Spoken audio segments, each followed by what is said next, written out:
achievements. I'm feeling great. Got it. Wow, incredible.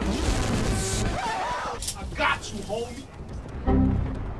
Hey everyone, Thordan Smash here, and if it's one thing that we can agree on, it's that Respawn in Apex Legends has been doing pretty good on the LTMs, with the Doppelganger, the new 3 Strikes mode, and even more like the Rev Army coming up in future content. But today we're going to be talking about something brand new that hasn't been talked about that they are in fact working on, and that's going to be quads and what you can expect when that does release and what it means for solos and so much more in just the typical game modes of Apex Legends. We're going to do all of that. We're also going to give out 45 bucks. All you got to do is like, comment, subscribe. You guys know the drill. Without further ado, let's jump into the future of Apex. All right, so let's just get this out of the way right away. Apex Legends and Respawn have been knocking it out with LTMs. Most notably, we had the Doppelgangers collection event last season for the Halloween time, and it allowed us to copycat legend abilities. It was just overall a fun way to play, even if you really couldn't see anything on the After Dark maps. Now, of course, this season we do have the brand new 3 Strikes mode, and it has been at least engaging, whether or not you are a huge fan of it, or if you're one of the people that think it's one of the worst game modes ever in Apex Legends. There's at least a lot of duality. Me personally, I'm loving it, but I can understand that it might not be everyone's cup of tea. But I do think it is important that they continue to do stuff like this because it allows for people to actually enjoy the game in different ways other than just the typical BR. And I actually do have some kind of good news today, and it's a leak that hasn't been talked about yet. And I received information that devs were asked at the ALGS champs if there was ever a chance they would be able to queue up in teams larger than 3, even if it was only for something like mixtape, and they said that's a question they get asked all the time. It's something they're actively testing and looking to implement. Not much more than that, but they know that people are looking for a party of 3, and I actually have heard some stuff about this. In fact, I had heard something from the same person that let me know about the different skill perk trees coming that ended up being something that we're going to be seeing in next month's LTM, that this was also something that they've been worked on. And then I decided, well, you know what, I've got 2 sources on this, let me ask a third. So I decided to also ask Oz, and I said, question, ever heard of quads? And he's like, literally yesterday. So now there are 3 sources saying that quads are coming in the game, and I believe every single one of them. It's interesting because we know that a ton of new modes are actually being tested thanks to Oz. There's the Strikeout LTM, which is currently here, the Turbo LTM with the disabled Mozambique and P2020 and crafter tweaks. There's also stuff being tested such as 2 dropships at once, 2 hot zones, akimbo P2020s. We actually see the 2 hot zones being tested in the 3 Strikes mode, and then wall running section in the District BR have been replaced with Trident, so on and so forth. But overall, they are testing a ton of new ways for us to play the game, which is absolutely fantastic. Personally, one that I think is pretty interesting is Nitro, which is a BR 4 teams of 3, dedicated POI or small map, Titanfall 2 maps, which we've seen gameplay of, and you only start with a level 2 emo and helmet. Ring does 25 damage per tick. It's pretty much what Rumble turned out to be, but I am most interested in this quads. And it makes sense that Apex Legends would be testing this because with Modern Warfare and Warzone and so many other battle royales coming out that do have quads, it wouldn't be a bad idea to give out a game mode that allowed players to compete in the same format with a larger group of friends. And it has been something the community has asked forever, even coming up with their own fan concept like Quads Fury. The only question about how to make it work would be all the legend abilities and if it would actually balance well. Obviously, they're still in a very early testing phase, and I did confirm this with Oz. There's no definitive this is coming in at this time. Very similar to the skill perk trees, it's something that we'll probably see tested, but may not actually be a full permanent feature added into the game. Very well, on the flip side, it definitely could. And at least this is something for those that have been craving Apex Legends solos. It's actually on the opposite side of the spectrum, but at this point, I think it's pretty much confirmed with all the things they are testing and no word of solos, that's probably never going to happen. And I hope they continue to do this because Mixtape has been out for almost a year now. Next season will be 1-year anniversary of Mixtape, and we still had nothing but gun run, control, and TDM. Now we do know from a playtester that there is going to be a new Mixtape mode that will be using the Thunderdome map, and it's going to basically be called Treasure Hunt. And it works in the same vein as Call of Duty Hardpoint. You basically capture points. It's kind of like King of the Hill also, if you've ever played that. There's little details right here, but there's 4 to 5 teams of 3 that compete in a TDM style match, but we still don't have an ETA on that, and it still doesn't hit that core gameplay experience of Battle Royale modes. And I honestly think that we need more customization in Apex Legends, and to go right next to the Mixtape mode, there should be an additional mode that is for BR wacky fun events that constantly cycle and rotate, along with just your normal pubs and ranked mode. Apex Legends has been out since 2019. We are now in 2023, closing in on 2024, and Apex has said for the longest time that they want to be around for 10 to 15 years, and the way to do that is to continually add in new ways for the current player base to enjoy and bring in even more expanding content for new players that have never tried it to say, hey, this looks pretty interesting, or another battle royale I've played, I'm gonna hop in and get on this. Also funny, there's a mobile teleporter that Oz posted in the Datamine files. I have no idea what this is, but it just looks funny. I don't even know what a mobile teleporter would do. Give me your best thoughts down in the comments below. Let me know down below, are you guys excited for the idea of a quads game mode coming to Apex Legends? How do you feel about the fact that solos probably isn't going to come anytime soon? And would you like to see a mixtape like mode with battle royale instead of just the gun run, control, and TDM? Also, don't forget to check out this channel right here by my editor Novell, who does amazing Apex Legends content. And until next time, Legends, keep slaying the aliens. I'll see you out there.